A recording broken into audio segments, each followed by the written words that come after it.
So I'm very happy and honored that Aleksandra Kons is finally with us. She lives quite a life. She will explain more by herself.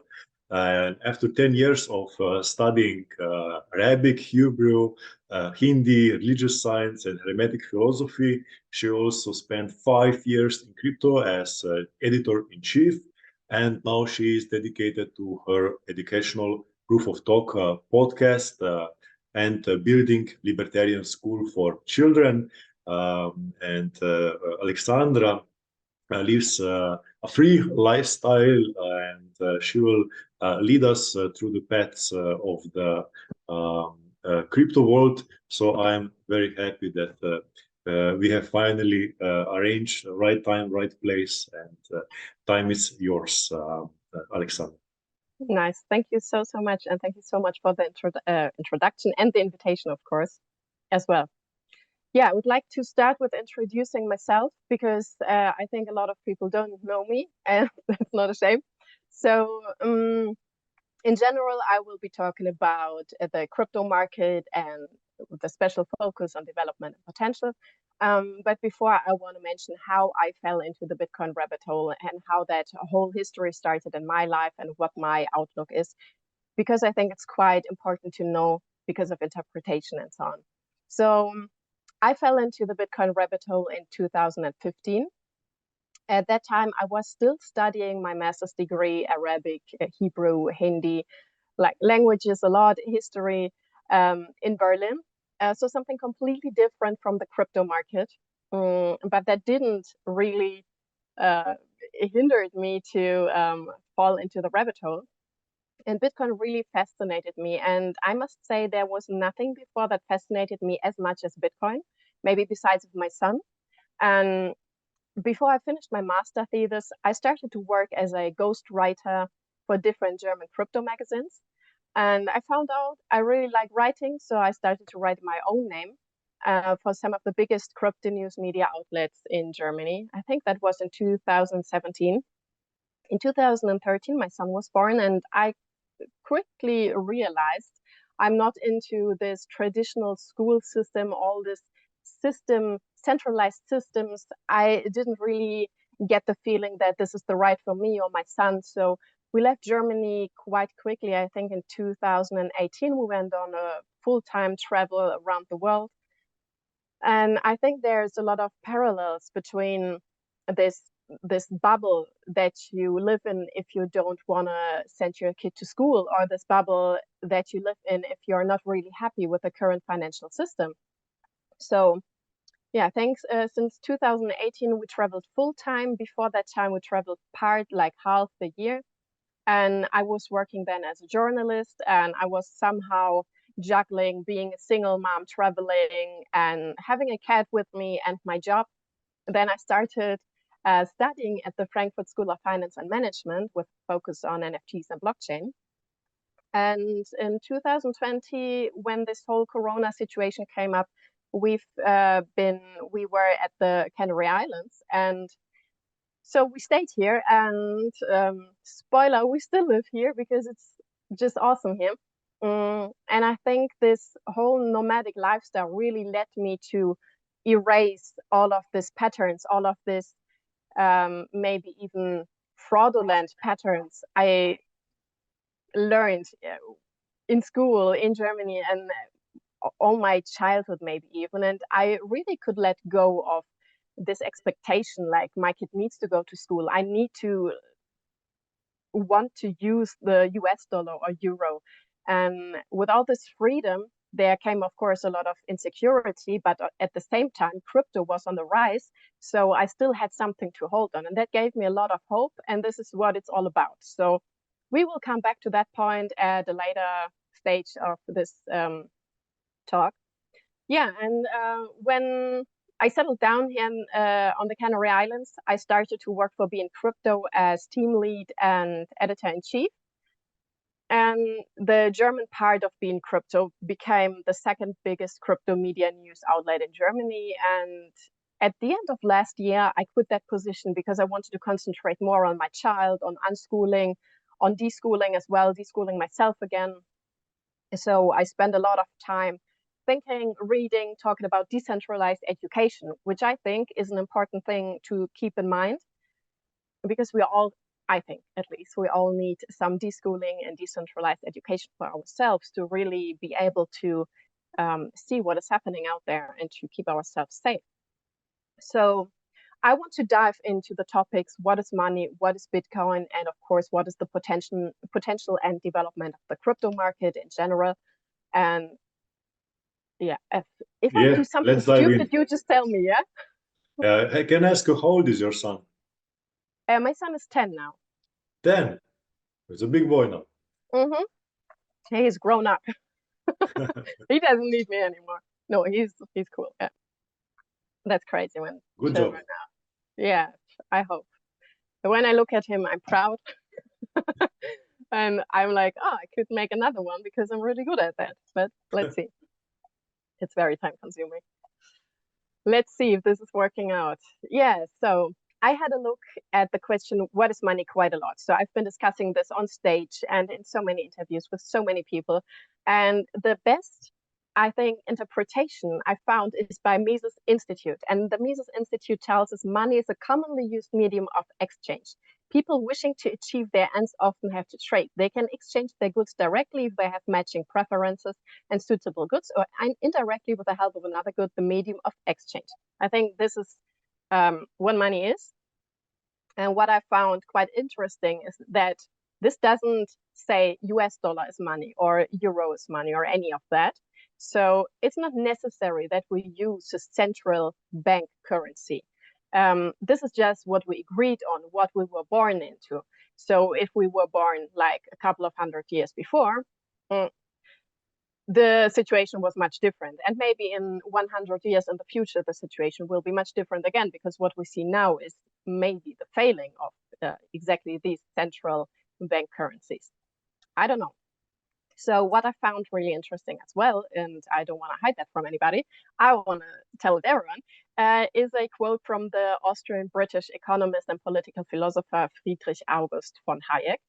And he says, I don't believe we shall ever have good money again before we take the thing out of the hands of the government. That is, we can't take it violently out of the hands of government. All we can do is, by some slight roundabout way, introduce something that they can't stop. And I think we might say we have Bitcoin. We don't know who invented Bitcoin, but until it is not proven that it's made by the CIA or something else, we could say maybe Bitcoin is our chance to opt out of that financial system that we know today. So, and I think to really understand what the crypto market is, we need to have a look at what happened in 1971. It was the Nixon shock. And I would like to read to you what Investopedia says, because that sums it up quite nicely. The Nixon shock was an economic policy shift undertaken by President Nixon to prioritize the United States economic growth in terms of jobs and exchange rate stability.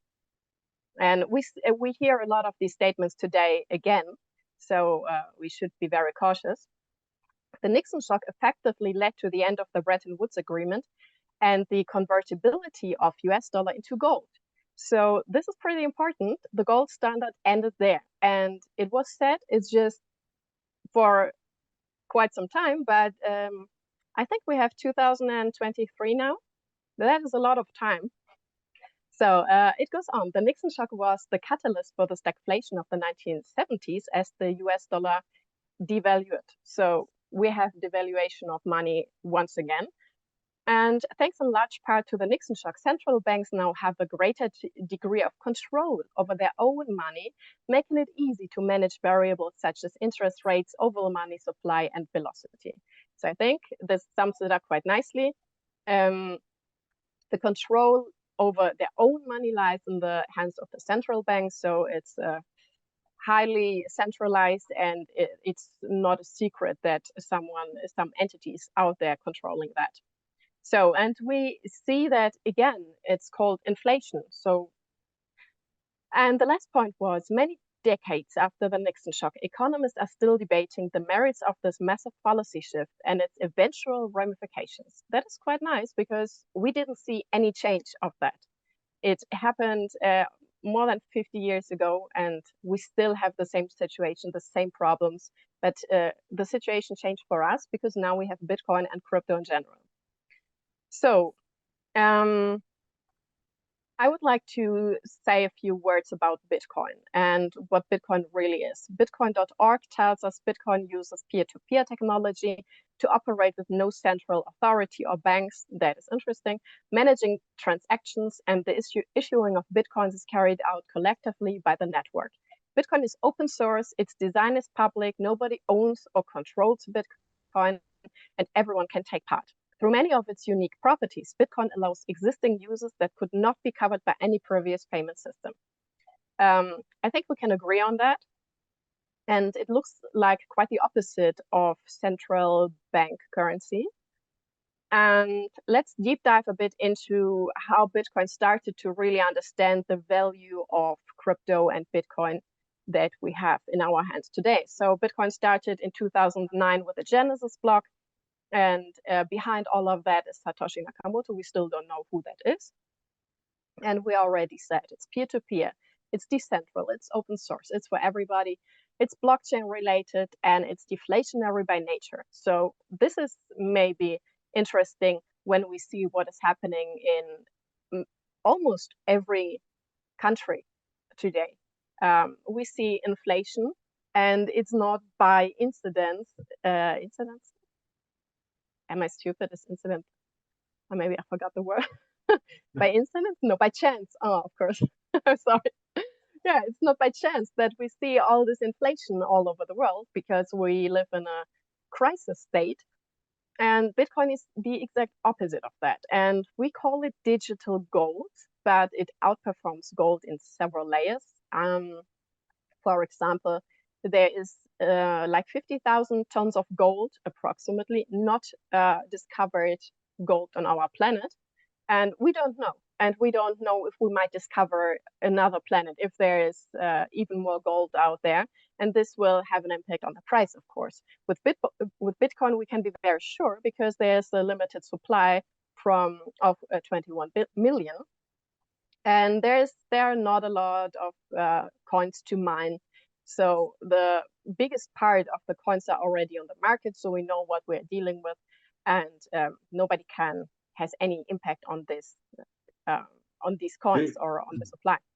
Aleksandra, very interesting thoughts for the beginning. I have my own definition of money. Money is trust. Yeah, you could say that. And I think money is also energy, and that we see in Bitcoin once again, because it's trustless. And yes, I'm working on a book about gold right now. I am author of 7 books, and what is actually gold? Most people say gold is money for, let's say, 10,000 years. But actually, gold was used by just only elite used gold. Then soldiers and traders used silver. But most of people just use trust to make exchange. It means trust between neighbors, trust between people that know each other. Most of the system was basically on credit, on trust. I trust you that you will pay me back. There was no money involved, actually. Only for longer distances or for trading between people who didn't know each other, then the silver or gold stepped in. So we can trust gold and silver, because gold is gold, silver is silver. I don't know if we will find these 50,000 tons, but it's clear now that in 10,000 years, only 5% of the gold was lost, because it's kept very carefully. If we buy gold today, probably it was mined like 500, 1,000 years ago. It gets recycled, and rich families keep their gold for centuries. With Bitcoin, I'm also very fascinated with that story, but that one part is missing, and I think it's a very important part. who created it and who actually controls it. Because we can say, okay, it's a nice thing. Satoshi is a very generous man, but I actually don't believe in human nature so much. I wouldn't give power of Bitcoin to anybody on the planet. Uh, not to Dalai Lama, not to everyone, Not and this Satoshi Nakamoto story, its obvious nickname tells us it's a Japanese, but I think if you can assume he's a Japanese, like Satoshi, Samsung, Toshiba, etc. He's probably not Japanese. So how much can we trust Bitcoin if we don't know the region? We know the region of gold. It comes from the stars. Gold and every other heavy metal material is made when the star dies. So perhaps there are planets made of gold, but it will be actually pretty expensive to bring here and leave it for the future. But these 1 million bitcoins that are still safe for Satoshi Nakamoto, and the fact that few people has communicated with Satoshi, and then he has disappeared, and we don't have any news about him for like 10 years. So do we have trust in something that was created by man? Gold wasn't created by man. It was created by nature. But Bitcoin was created by man, and we don't know who it was or which organization it was. Let's assume after 20 years, there will be there will be documents. Oh, it was the CIA. Okay, what will we do then? Okay. Then it's getting crazy. That's true. Yeah, I'm sorry. I don't want to. I try to open the debate about this. Okay. Yeah, sure. No, I feel the very same. Like from my perspective today, everything looks fine and very interesting. And I think we can never really be sure who it was until we know. But right now, it doesn't look like that we will ever know. But never say never. But I think it's quite interesting. Do we need to know? Because it is working quite well, like it is right now. We don't know who it is. The blockchain is running flawlessly. Everything's fine. And I think at the time we find out who invented Bitcoin, there will be a shift in this, in the whole history of finance, I guess, and whole history of crypto especially. And I just hope that there is no evil entity behind it. Like it's a Trojan, is it the right word in English? I don't know, Trojan horse, Let's hop onto the Bitcoin train, and inside is something even worse than CBDCs. We might not know at this point. But right now it looks like very promising. And I think it's the only option we have. Instead of living without money, because there are a lot of people here on this island where I live. There is so hippy dippy. We don't need money. We just exchange goods and stuff. That is nice, but you are still a slave. You're a slave to the non-existing financial system then. So you're still in this trap, in this rat trap. You need to keep up with that. And you're still not free. And I think we don't know who invented this. And I spoke to a lot of people who were researching in this, let's say, direction, and even people who had contact with him or her or whoever was there are several people who that claim that they are Satoshi Nakamoto. Yeah, like Craig Wright, but nobody should believe that ever. Okay. No, ever. No, I think in 2019 it was. I had an interview with I always forgot his name because it's John McAfee. And we've been talking about exactly that, because he was working on Ghost, on this cell phone and on the coin and everything. And I was like, dude, what happens if we found out one day that it's the CIA or something worse? Like, I don't know, evil aliens, could be anything. And he was like, yeah, then it's gonna get a huge shift for everything. And until then, we just need to carry on what is there. And I think the idea of having Bitcoin out there and getting exposed to decentral money is already quite nice. And I think this leads a lot of people to fall deeper into the rabbit hole and to experience way more parallel structures than they even intended to discover, maybe. Because for me, it went like that. I discovered Bitcoin. I was like, decentral money, that's nice. What else can we have decentralized? What doesn't make sense in centralized ways? So this led me to a wide range of different lifestyle add-ons, let's say it like that. And even if tomorrow someone tells me it's made by the CIA, that doesn't take away all of that experience I gained and all of that freedom I've been working towards.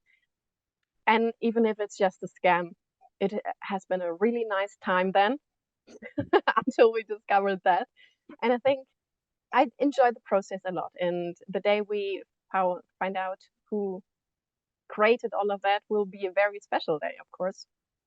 And I'm not really afraid of it because it cannot be worse than what we already see happening today, I guess. I agree with that because this financial system, in the last 50 years, is actually the biggest fraud ever made. And it was not introduced actually to last forever. It was introduced only for a period of a couple of years because governments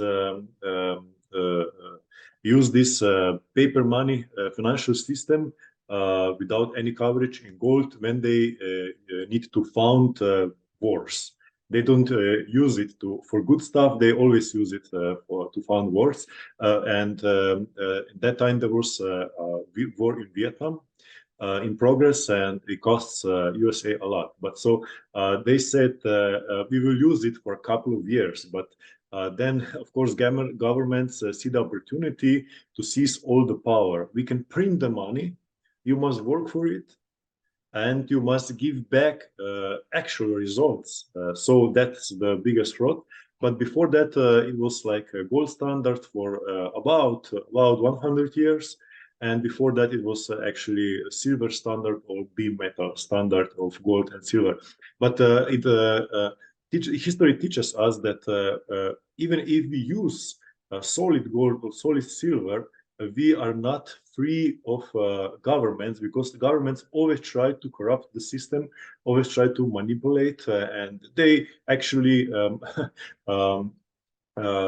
then put some other metals into the coins. It's not silver anymore. It's not 100% silver. It's like 0 point something percent of silver. So the Roman Empire actually failed because the Caesars have manipulated with silver coins, and there was no silver left in the coins, and nobody wants to work in military and get paid with the copper instead of silver, and that's why their empire collapsed at the end.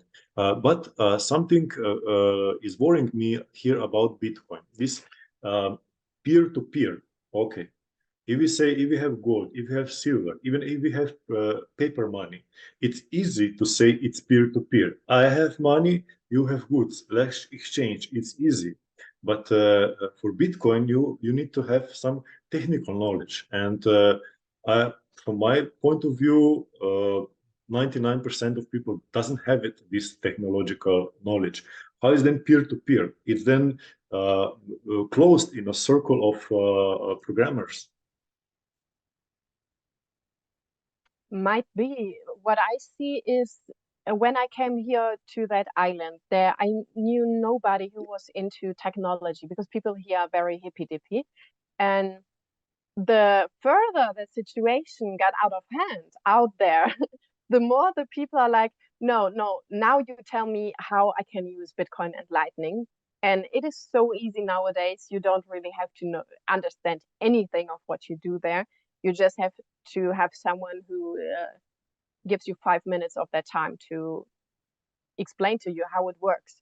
And what I see in like almost all of my friends are now into Bitcoin, and they use Lightning Network to pay for goods or to exchange.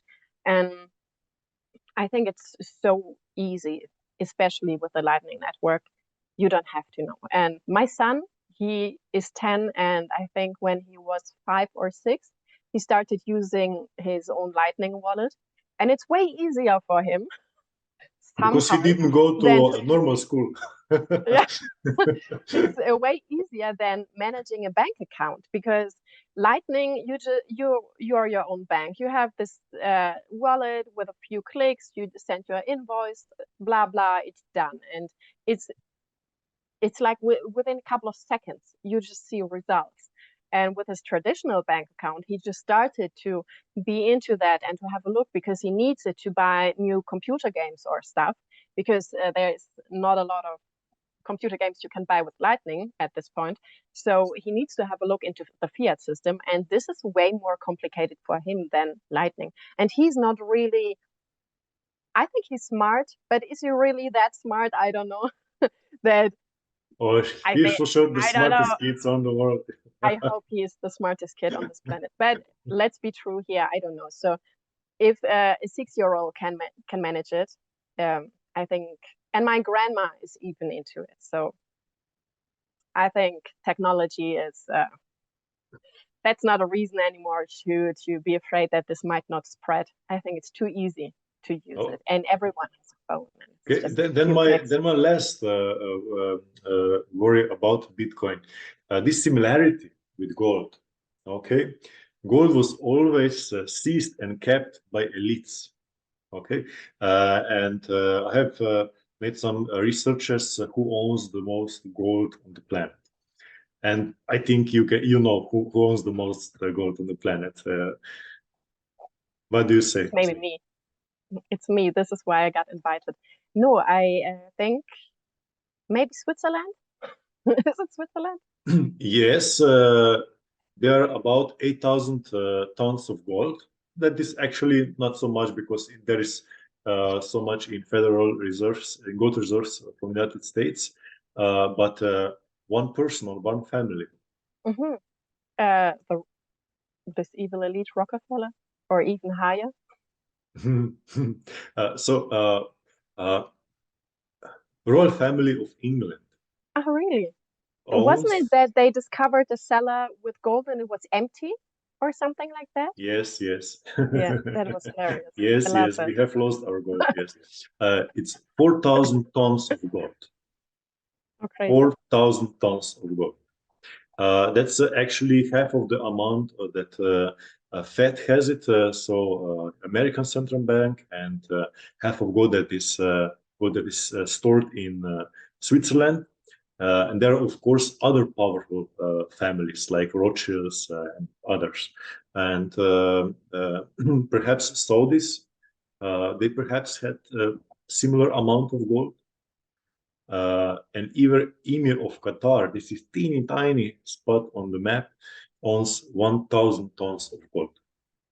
So gold is actually very rare for ordinary people when try to buy it. And here's the problem. Gold is not equally distributed. There is enough of gold on the planet, okay? 100,090 tons. If it will be equally distributed among the planet. But we can see that a few people owns the majority. And I have same concerns about Bitcoin. Who owns the majority of Bitcoins? Is Bitcoin then decentralized in reality, or Yeah. it's just in technological term? Yeah, that is a good thing. And this is a concern a lot of people have, actually, who are a bit into Bitcoin, because if we see the distribution, it's not so decentralized as we might think, because there are a lot of mining companies that have a lot of mining power, and who's a bit into the technology behind Bitcoin knows that this is very important because it has an impact on the network. And there are a lot of, let's say, like whales out there who hold a significant amount of Bitcoin in their wallets. And just imagine they are going to dump that thousands of coins today. This will have an impact on the price, of course, and it has an impact on the whole network, let's say it like that. But I think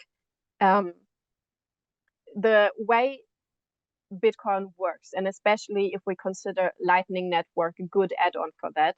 This gives me enough reason to believe it's decentralized enough to be okay for me. This is just my point of view, and I know it could be better, but who knows? Who knows the future? And I think what we saw in the last 10 years, the blockchain worked flawlessly, and there was no crazy impact from outside, from any whale or any from any entity with a lot of Bitcoin. What we see with Elon Musk, this up and down talking, the same is happening by banks and politicians. This we see in the price movements as well. And I'm very curious myself what will happen if if Satoshi Nakamoto's wallet, which is full of coins, what if someday this person, this group, this entity wakes up and is going to use all of that money? That's going to be an interesting day for all of us, of course. But I think as long as Bitcoin is the most decentral currency out there, maybe not the perfect decentralized currency, but the most decentralized currency, it's still interesting to me. And when I compare it to other currencies or other cryptocurrencies, for example, I see Bitcoin is okay. It is okay, really, because when I see what is happening in other projects, it's like they claim they have the super decentralization, and then you look at the node network and it's like, okay, it's just you and your uncle, or who is it? So for me, it's nice because I see a lot of really hardcore Bitcoiners in there providing network opportunities, and I see a lot of real people in there, and this is giving me hope. Although perfect decentralization, that's not what it is. That's true. What do you think? What is your perspective? Well, I have here then some thoughts about this. If majority of Bitcoin is centralized within these mining companies that are mostly located in China or owned by Chinese, then we can have some geopolitical impact, because of course USA government can say, okay, it's a Chinese thing, Bitcoin, it can have problems. We can see how much problems are going on with Binance in USA, that Binance US doesn't find a bank to work with it. So it's a political problem. And on the other hand, if we have like, I don't know, you will correct me, 30-40% of the all Bitcoins already mined are in possession of, let's say, 7 big mining companies from Asia, then they can actually make arrangements between themselves. They can actually manipulate the market, and then can actually be banks for us. Because if you want to buy Bitcoin, you can buy it from them, and then they become banks. So this is this problem for me, that the system has enabled people with technological knowledge to accumulate too much Bitcoins, and now they run the game. This is not a decentralized thing. True. And I was thinking about that a lot. And what made me worry as well, because of this effect of East, West, blah, blah, blah. What if there is a huge ban of Bitcoin or crypto? I think it's more, it makes more sense to speak of a Bitcoin ban. There are a few countries where Bitcoin is banned, and I just see people laughing at it because, like, who's going to stop me from using it? Seriously, we have like so much technology out there, so much software that is helping us to do whatever we want to do in the internet. So I think it's not a perfect situation, but when I'm in doubt, I try to compare it to what am I using on a daily basis out there, like fiat wise, and I'm always coming back to, okay, it's better, it's the better option, it's the better perspective, and it's I really like the hope that is behind all of that, and there's individuals who are really into that. And what I think, for example, I have a nice example that I wanted to share anyway. It is the Bitcoin developer Ben Kaufman. I had an interview a couple of years ago with him, and he's very young. He's super intelligent, and I was like, dude, I hope my kid turns out that well. He's just crazily, I don't know, very intelligent, and he's working on Bitcoin, of course, and he is raising awareness about that whole situationship out there as well, and he's trying to make Bitcoin bulletproof. And to connect with these kind of people, that really gave me my belief back. Maybe it's stupid, but this is what keeps me going in my everyday life, because we have that option. Okay, no, I didn't want to interrupt you, but let's imagine. Okay, people do a lot of talks, especially these rich people. Bitcoin is superior in this technological point of view. You can ban it, but you can actually control it, etc. How much interest will they have in Bitcoin if the price falls to 50 euros? I don't know. I think none of that. And this is maybe why we see a lot of up and down talking, because they are maybe buying when they down talk and they are selling when they up talk. But it's a speculation. They just want quick money. If they believe so much in Bitcoin, they should never enter and cash out the Bitcoin.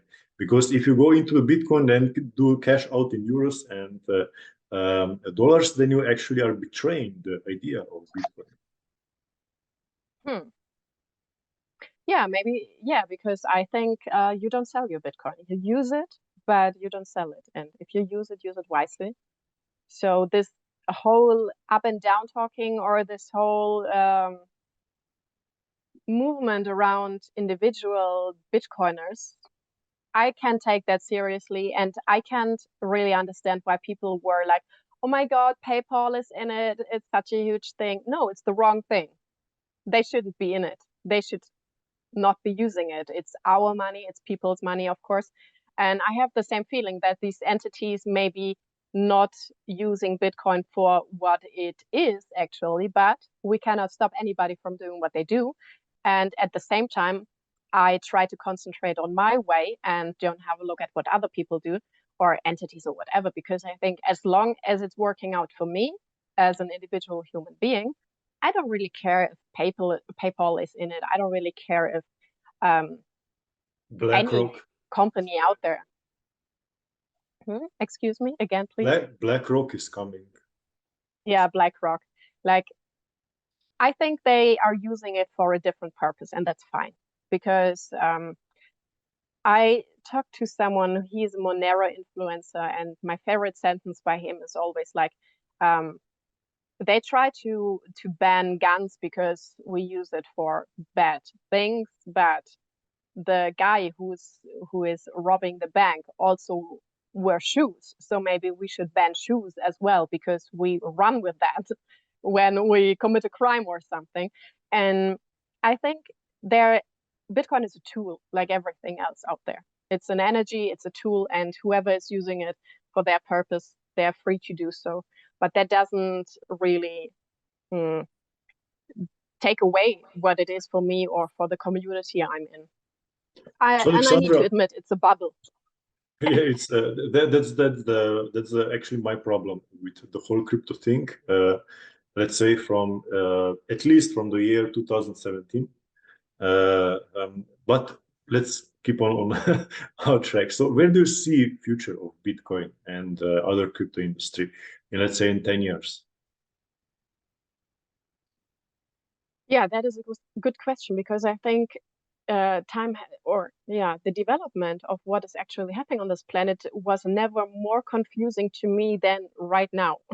But what I see as well is there's always progress, and there's nothing that has been stopping Bitcoin ever since. That is nice to know, actually. And so I see the chances quite high. I think I forgot, of course, who it was, but there is some kind of researcher who was like so long the period of time a technology is existing is approximately the time it will exist in the future as a minimum. So we have almost 15 years living with Bitcoin now. So we will have, if we're lucky, 15 more years at least with Bitcoin to see where it's going. And what I see is there's a huge shift in we use crypto as currency or see it as currency, but it is so much more. Every single crypto project out there has a special use case. So we see a wide range of different use cases. And I think this is just the beginning. I think we are not early anymore, but we are very early when it comes to use cases. There's so much more we didn't discover yet. And we are not only in money anymore, I think. We're not talking money. Bitcoin is money, but they're the other currencies. Of course, you can use them as money, but the projects are way bigger than that. And there's a lot of money flowing still into crypto startups, nevertheless, of seeing inflation and seeing all of these scams and downfalls like Terra and all of these very creepy happenings with the companies that lost a lot of money in this crisis last year. There's still people investing heavily. So I think we are good to say there is a future of crypto, and we just see what it could be. And I think in 10 years, this will be normal because adoption rate is going upwards crazily. And I think especially in the countries where people need to have an alternative, like if you see Nigeria, Venezuela, you see inflation and you see people are just opting out and using Bitcoin instead. Of course, this course of getting the price is dropping and getting higher again and blah, blah. This is not very suitable for using it as day-to-day money, but this is just one part of the story, I guess. And I see that, or what at least my hope is that we will see a lot of more countries adopting Bitcoin. Not that I'm a huge fan of a state telling me to use Bitcoin, but it gives the whole financial situation on this planet a slightly different, let's say, taste. And I think it will become even more interesting than what we saw in the last years because it's crazy. So what we discovered with crypto is craziness, definitely, because all this creativity is coming back to people like, wow, now we can do decentralized applications. We can do whatever the fuck we want. We can invent anything now, and we can send each other to the moon, and we can fund it with this fluffy meme coin. And I think this is what fascinates me most and what I'm really looking for into the future. Like, tell me, what crazy ideas are out there? I think we will see a lot of crazy ideas and we will have a lot of opportunities to make some money. Well, if you want to hear a crazy idea, I'm the right person. Tell me, what are you up to? What is your crazy idea? So let's imagine a world where new Bitcoin is introduced, but first, every single person on this planet gets its ledger, and then it's equally distributed among all people. So there are no whales, no miners, etc. And then you can support the network equally, and it will be truly independent network with no war profiteers, with no speculations, and truly independent from governments. This is what I am dreaming for. Yeah, that would be nice to see. I think it's highly unlikely that this is going to happen, but I would like to see it. Maybe we can have a test run in some kind of metaverse, and we can feed it with data from cross-chain oracles somehow to make it more realistic and just run different scenarios. What would happen if? I would love to see that, definitely.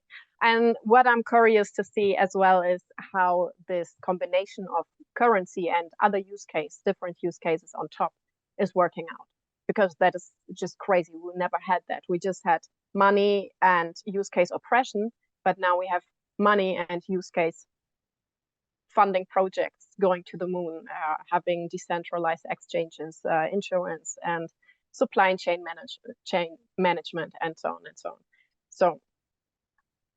So I think, yes, sorry. No, Go on. Okay. I'm sorry. So I already forgot. There's still one tiny fraction of population is in crypto. Okay. And majority of the people isn't involved in this process. A lot of planet isn't covered with internet or isn't covered with electricity. So I have worries about this left behind thing. Because on one side we have this crypto and we have a banking system and we have gold, and the others don't have access to actually to nothing. But eventually all parts of the world will jump into this crypto space. What is your message about the mistakes they can make and the dangers that awaits them, the beginners that will try to rush into the crypto before it's too late, and how to warn them? First of all, I want to mention that I think it's important that not everybody is always into everything. That is diversity, and we need to survive. We need that to survive. Because if everyone is always into it, if everyone gets vaccinated, if everyone is doing that, there is no diversity anymore. So I think that's very important to have parts of the world that are not into it and people who are just like not wanting to use it. But for anyone who is now willing to jump on that crypto wagon, I think really have a look not only on the prices, because if you're trading, that's fine. But if you're like not really into trading and you want to make a little bit of money here and there, or I don't know, I would say do your own research. Never trust the first person you meet who is telling you something about crypto, because I just had that problem. I met a friend of mine and he was like, hey, dude, someone, a mutual friend of us, he told him, go in, just put some money in USDT. That's a nice asset and stuff. And I was like, USDT, why? That doesn't really make sense. It's a stable coin. So this person didn't make their own research and they were trusting somebody.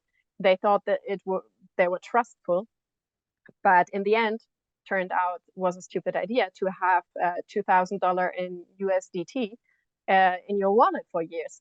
So nothing really happened with that money, of course. So I think do your own research and have a look at the project. Who is in it?